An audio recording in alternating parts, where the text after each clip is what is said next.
All right, you got a P0300 code, multiple misfire, and maybe a whistling noise on your VW TSI 2.0 liter engine. Chances are it could be the positive crankcase ventilation valve, PCV valve, which is this right here. What you can do, there's a little hole here. You can put your finger on that. If you feel vacuum, no good. It's no good. If you hear a whistling noise, like that, that's also sucking in air, no good.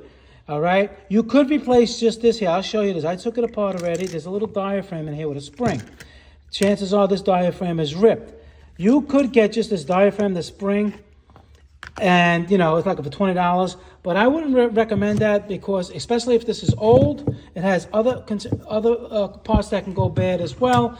You can get this aftermarket, replace the whole thing like that, and you'll be better off.